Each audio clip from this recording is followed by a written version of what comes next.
You're sitting across from her at dinner, the same restaurant as always, and she's telling you about her day while you nod and listen and ask the follow-up questions that show you care. You're doing everything right. You've always done everything right. And somewhere between the starter and the main, she checks her phone. Not a quick glance, a full 30-second scroll. You notice because lately you've started noticing everything she does, watching for the moment your niceness finally breaks through. It won't. That's not how this works. The nice guy trap isn't about being kind. Kindness is a strength. What you've been doing is something else entirely, a transaction you never actually agreed to, dressed up as selflessness. You learned it young, probably. Maybe your father wasn't around, so you promised yourself you'd be different. Maybe he was cold, so warmth became your religion. Maybe you just watched the room and worked out the rule. If I'm good enough, attentive enough, reliable enough, people will owe me their love. They don't. Love isn't a debt. Because here's the part most men never see. When you're nice, you're outsourcing your own worth to other people's approval. You're quietly saying, I don't have a compass of my own. Tell me I'm good. Prove I matter. That isn't attractive, and it isn't even sustainable. What happens instead is that you start keeping score, and not on purpose. That's the trap inside the trap. You remember every favor, every late night, every time you made yourself smaller to leave room for someone else's drama.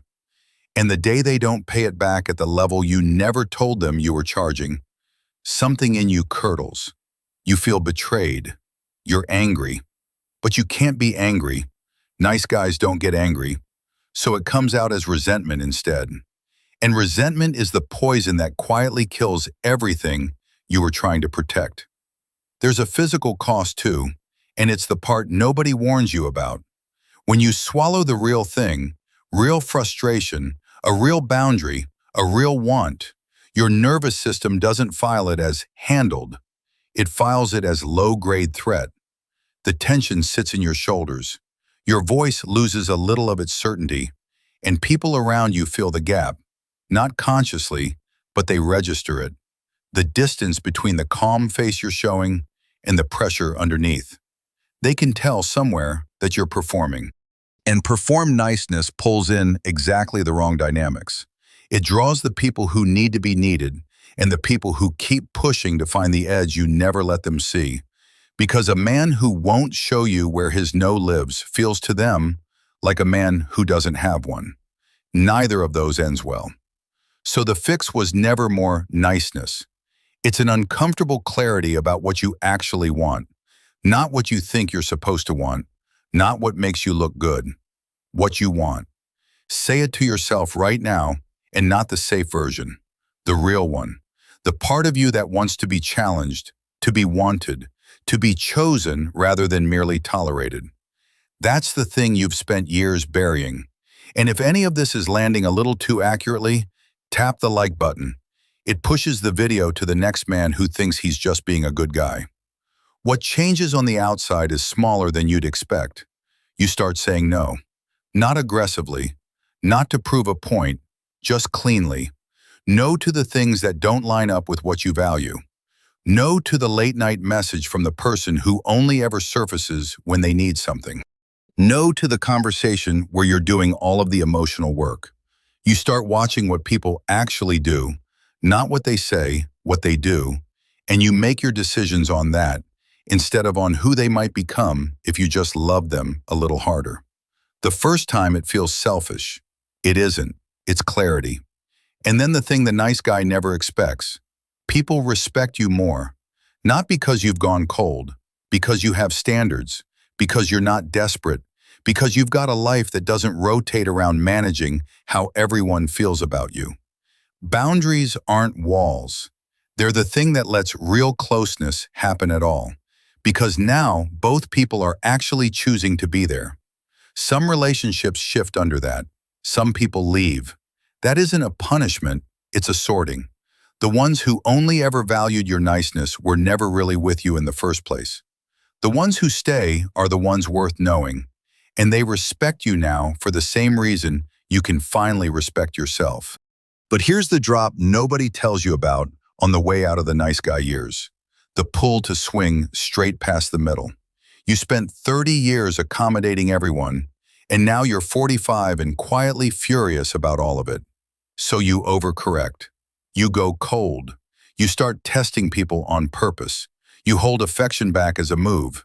You tell yourself, I was small for so long, now I'll be large, and everyone's going to feel it. That's just the nice guy turned inside out. Same missing center, same hunger for proof, only now it's dressed as indifference. You're still performing, still keeping score, still afraid. The real change is quieter and harder than either version. You become a man who's genuinely fine whether he's chosen or not as a pose, as a fact, because you built a life that means something with or without the romance in it. You've got work you care about, friendships with actual depth, a direction that doesn't need an audience to feel real. So when you date, you're not auditioning, you're weighing it up. You're bringing something to the table instead of asking permission to sit at it.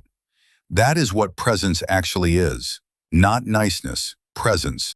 And when you finally carry that, when people can feel, sitting across from you, that you're there, not running a character called the good guy, things do change. Just not the way the fantasy promised. It's quieter, less cinematic. You don't turn into some unreadable alpha with women competing over him. That's just a different fairy tale for the same frightened boy. What you get is fewer relationships that go deeper. Real intimacy, because being open stopped meaning abandoning yourself. It started meaning being fully yourself with someone doing the same. Less drama, fewer games, a lot less time spent managing everyone's feelings. And you do lose something real. The story that you're the victim. The one where your goodness goes unseen, and that's the tragedy of your life. The identity of the nice guy, still waiting for the reward that was always coming. That identity has to die, and you have to be all right with letting it. Because what you're really clinging to, underneath the niceness, is a boy's bargain. That if you're just good enough, the world will finally be safe. It won't. The world is indifferent. And strangely, that's the freeing part. Indifferent means unowed, and unowed means free. Free to want what you want. Free to say it out loud. Free to walk away from what doesn't serve you. Free to stop performing. And the last thing almost nobody mentions. At the start, this is lonely. The people who were using your niceness will feel the change before you've even finished making it.